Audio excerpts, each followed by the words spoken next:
Hello guys, आपका स्वागत है मेरे यूट्यूब चैनल गरिमा हिंदी एजुकेशन में। जैसा कि हम लोग रोजाना टीएसटी पीएसटी के एग्जाम में पूछे जाने वाले कुछ महत्वपूर्ण प्रश्नों को हल करते हैं। आज हम जो क्वेश्चन हल करेंगे वो क्वेश्चन हमारा प्रगतिवाद से संबंधित है। प्रगतिवाद से जिस भी प्रकार के क्वेश्चन बनते हैं मैं सारे क्वेश्चनों को डिटेल के साथ कराऊंगी। आज का हमारा पहला क्वेश्चन है, ऐतिहासिक भौतिकवाद किस दार्शनिकवाद का सिद्धांत है? अस्तित्ववाद, मार्क्सवाद, मनोविश्लेषणवाद या अभिजात्यवाद? तो देखिए, ऐतिहासिक भौतिकवाद किस दार्शनिकवाद का सिद्धांत है? तो ये है मार्क्सवाद का। किसका? मार्क्सवाद का। ऑप्शन नंबर 2 क्या हो जाएगा? करेक्ट हो जाएगा। मार्क्सवाद जो है ऐतिहासिक भौतिकवाद का क्या है? दार्शनिक सिद्धांत है। अगला क्वेश्चन है, हिंदी साहित्य में मार्क्सवादी चेतना की अभिव्यक्ति किस काव्यधारा में देखने को मिलती है? हिंदी साहित्य में मार्क्सवादी चेतना, यहाँ क्या रहेगा? मार्क्सवादी चेतना की अभिव्यक्ति किस काव्यधारा में देखने को मिलती है? प्रगतिवाद, प्रयोगवाद, जनवाद या अकविता में? तो हिंदी साहित्य 1935 से 1942 ईस्वी के कालखंड को क्या कहा जाता है? प्रगतिवाद कहा जाता है। क्या कहा जाता है? प्रगतिवाद। प्रगतिवाद मार्क्सवादी दर्शन के आधार पर चलता है जिसमें वर्ग चेतना की प्रधानता देखने को मिलती है। तो राइट आंसर क्या हुआ? Option number first. क्या होगा? Option number first.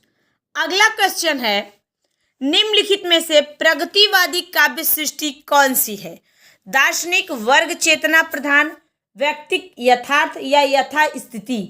तो देखिए, प्रगतिवादी काव्य सृष्टि है, हमें बताना है निम्नलिखित में से प्रगतिवादी काव्य सृष्टि कौन सी है। तो अभी हमने क्या बताया? वर्ग चेतना प्रधान। क्या है? वर्ग चेतना प्रधान है, क्योंकि प्रगतिवादी काव्य सृष्टि वर्ग चेतना प्रधान है। अगला क्वेश्चन है, द्वंद्वात्मक भौतिक विकासवाद किस काव्यधारा का आधार है? नई कविता, प्रगतिवाद, समानांतर कविता या फिर इनमें से कोई नहीं? द्वंद्वात्मक भौतिक विकासवाद किस काव्यधारा का आधार है? तो वो है प्रगतिवाद का। किसका? प्रगतिवाद का। ऑप्शन नंबर 2 क्या हो जाएगा? करेक्ट हो जाएगा। प्रगतिवाद का उदय छायावाद के समाप्ति काल में 1936 के आसपास सामाजिक चेतना के साथ आरंभ हुआ था। यह मार्क्सवादी दर्शन के क्या था? आधारित था। मार्क्सवादी दर्शन के आधार पर चलता था। कौन? प्रगतिवाद। तो राइट आंसर क्या हुआ? Option number 2। अगला क्वेश्चन है, प्रगतिशील लेखक संघ किस स्तर की संस्था है? राष्ट्रीय, अंतर्राष्ट्रीय, राज्य स्तरीय या हिंदी भाषी प्रांतीय? तो देखिए, प्रगतिशील लेखक संघ किस स्तर की संस्था है? तो ये है अंतर्राष्ट्रीय स्तर की संस्था। किसकी? अंतर्राष्ट्रीय स्तर की संस्था है। ऑप्शन नंबर 2 क्या हो जाएगा? करेक्ट हो जाएगा। अगला क्वेश्चन है, प्रगतिशील लेखक संघ के प्रथम अधिवेशन की अध्यक्षता किसने की थी? प्रेमचंद, नागार्जुन, राही मासूम रजा या फिर सूर्यकांत त्रिपाठी निराला? तो देखिए, प्रगतिशील लेखक संघ की प्रथम अधिवेशन की अध्यक्षता किसने की थी? तो उसकी अध्यक्षता किए थे प्रेमचंद ने। किसने किया था? प्रेमचंद ने। ऑप्शन नंबर फर्स्ट क्या हो जाएगा? करेक्ट हो जाएगा। प्रगतिशील लेखक संघ की इस अधिवेशन का प्रथम अध्यक्षता किसने किया था? तो प्रेमचंद ने किया था। अगला क्वेश्चन है, प्रगतिशील लेखक संघ की स्थापना कब की गई थी? तो देखिए, अभी हमने बताया कि प्रगतिशील लेखक संघ की स्थापना जो की गई थी 1936 ईस्वी में की गई थी। कब की गई थी? 1936 ईस्वी में। एक क्वेश्चन बनता है कि प्रगतिशील लेखक संघ का प्रथम अधिवेशन की अध्यक्षता प्रेमचंद्र ने किया था, लेकिन किस जगह से? तो लखनऊ से। कहां से किया था? लखनऊ से। अगला क्वेश्चन है, प्रगतिशील के अंतर्गत कौन सा विचार अमान्य है? यथार्थवाद, रूपवाद, पदार्थवाद या समाजवाद? तो प्रगतिवाद के अंतर्गत कौन सा विचार अमान्य है? तो वो है ऑप्शन नंबर 2, रूपवाद। क्या है? Option number 2, रूपवाद। रूपवाद जो है वो प्रगतिवाद के अंतर्गत क्या है? अमान्य विचार है। ऑप्शन नंबर 2 प्रगतिवाद के अंतर्गत यथार्थवाद, पदार्थवाद तथा समाजवाद शामिल है, लेकिन रूपवाद शामिल नहीं है। तो ये क्या है? अमान्य है। अगला क्वेश्चन है, बैद्यनाथ मिश्र का वास्तविक नाम क्या था? नागार्जुन, मुक्तिबोध, रघुवीर सहाय या धूमिल? तो बैद्यनाथ मिश्र का वास्तविक नाम क्या था? तो वो है नागार्जुन। क्या था? नागार्जुन। ये प्रगतिवादी विचारधारा के कवि थे। इनका जन्म 30 जून 1911 को मधुबनी, बिहार में हुआ था। और आधुनिक हिंदी काव्य को और समृद्ध करने वाले कौन थे? नागार्जुन थे। हिंदी आधुनिक काव्य को और ज़्यादा समृद्ध बनाने वाले कौन थे? तो नागार्जुन थे। और इनकी मृत्यु 1998 में दरभंगा जिले में हुआ था। अगला क्वेश्चन है, नागार्जुन की निम्नलिखित रचनाओं में से कौन सी खड़ी बोली हिंदी में नहीं लिखी गई है? भस्मांकुर, पत्रहीन नग्न गाछ, युगधारा या सतरंगे पंखों वाली? तो देखिए, नागार्जुन की कौन सी रचना खड़ी बोली हिंदी में नहीं लिखी गई है? तो वो है पत्रहीन नग्न गाछ। पत्रहीन नग्न गाछ जो है ये खड़ी बोली हिंदी में नहीं लिखी गई है। भस्मांकुर जो है ये क्या है? खंड काव्य है। क्या है? खंड काव्य है। पत्रहीन नग्न गाछ मैथिली कविता है। क्या है? मैथिली कविता है। यह इसी कविता पे इन्हें साहित्य अकादमी पुरस्कार प्रदान हुआ था। अगला क्वेश्चन है, निम्नलिखित में से कौन सा काव्य संग्रह नागार्जुन का नहीं है? युग की गंगा, युगधारा, प्यासी पथराई आंखें या तुमने कहा था? तो निम्नलिखित में से कौन सा काव्य संग्रह नागार्जुन का नहीं है? तो वो है युग की गंगा। कौन सा हो जाएगा? युग की गंगा।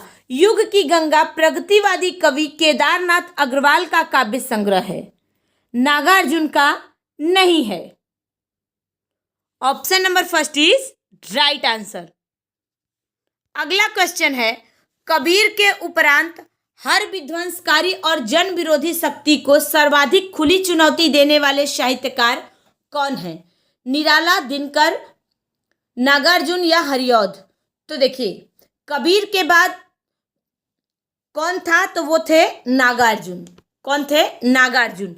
नागार्जुन ने अपने समाज में व्याप्त समस्या और बुराइयों को जितने ओजपूर्ण तरीके से उठाया है उतना शायद कबीर के अलावा किसी ने नहीं उठाया। इसीलिए ये क्वेश्चन कबीर के लेके बना है कि कबीर के उपरांत हर विध्वंसकारी और जन विरोधी शक्ति को खुली चुनौती देने वाले साहित्यकार कौन है? तो वो है निराला। कौन है? निराला। निराला को और किस नाम से जाना जाता था? तो निराला का वास्तविक नाम था बैद्यनाथ मिश्र। क्या था? बैद्यनाथ मिश्र।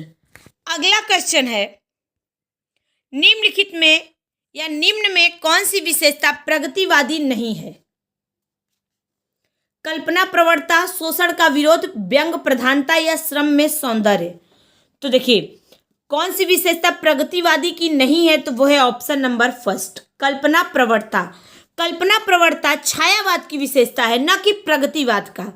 प्रगतिवाद की विशेषता है शोषण का विरोध, व्यंग प्रधानता, श्रम में सौंदर्य। लेकिन कल्पना प्रवणता जो है ये छायावाद की विशेषता है। तो right answer option number first. अगला क्वेश्चन है, निम्नलिखित में से प्रगतिवादी समीक्षक कौन है? रामचंद्र शुक्ल, रामविलास शर्मा, गुलाब राय या श्याम सुंदर दास? तो देखिए, प्रगतिवादी समीक्षक कौन है? तो प्रगतिवादी समीक्षक जो है वो है ऑप्शन नंबर 2, रामविलास शर्मा। रामविलास शर्मा हिंदी में प्रगतिवादी समीक्षा पद्धति के एक प्रमुख स्तंभ थे। कौन? रामविलास शर्मा। रामविलास शर्मा ने बहुत सारी कृतियां लिखी हैं, जैसे है प्रेमचंद्र और उनका युग, भारतेंदु, हरिश्चंद्र, प्रगति और परंपरा। ये सब किसकी रचना है? तो रामविलास शर्मा की है। अगला क्वेश्चन है, निम्नलिखित में से कौन प्रगतिवादी कवि है? जयशंकर प्रसाद, मुक्तिबोध, केदारनाथ अग्रवाल या हरिवंश राय बच्चन? तो प्रगतिवादी कवि कौन है? तो वो है ऑप्शन नंबर 3, केदारनाथ अग्रवाल। केदारनाथ अग्रवाल प्रगतिशील काव्यधारा के प्रमुख कवि हैं और इनका पहला काव्य संग्रह है युग की गंगा, ऑप्शन नंबर 3। अगला क्वेश्चन है, इनमें से कौन सी रचना केदारनाथ अग्रवाल की नहीं है? युग की गंगा, राम की शक्ति पूजा, आज का झरना या युगधारा? तो देखिए, इनमें से कौन सी रचना केदारनाथ अग्रवाल की नहीं है? तो वो हो जाएगी option number first, option number first. तो उनकी रचना है ऑप्शन नंबर 4, युगधारा। युगधारा जो है किसकी रचना है? केदारनाथ अग्रवाल की नहीं है। केदारनाथ अग्रवाल की रचना युग की गंगा, राम की शक्ति पूजा और आज का आईना। यहाँ क्या रहेगा? आज का आईना। और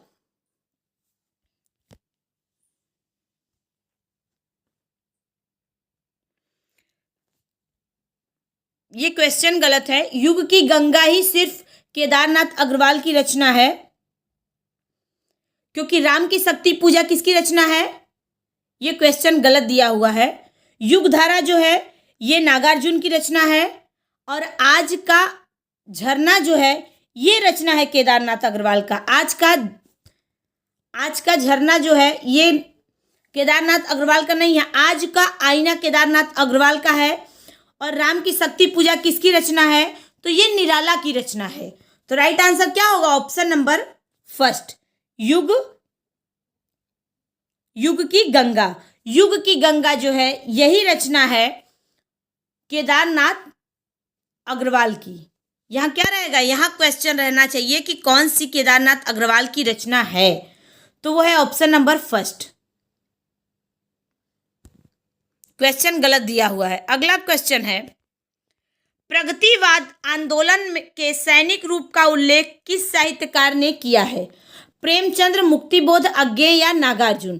तो प्रगतिवाद आंदोलन के सैनिक रूप का उल्लेख किस साहित्यकार ने किया है? तो वो किए हैं मुक्तिबोध ने। किसने? मुक्तिबोध ने। प्रगतिवाद मार्क्सवाद से प्रभावित हिंदी साहित्य का एक काव्य आंदोलन है। गजानन माधव मुक्तिबोध प्रगतिवाद आंदोलन के सैनिक रूप का उल्लेख करते हैं और मुक्तिबोध ने प्रयोगवादी कवि भी माने जाते हैं। मुक्तिबोध जो थे ये प्रगतिवाद की रचना भी किए थे और ये प्रयोगवाद के कवि भी माने जाते हैं। अगला क्वेश्चन है, निम्नलिखित में से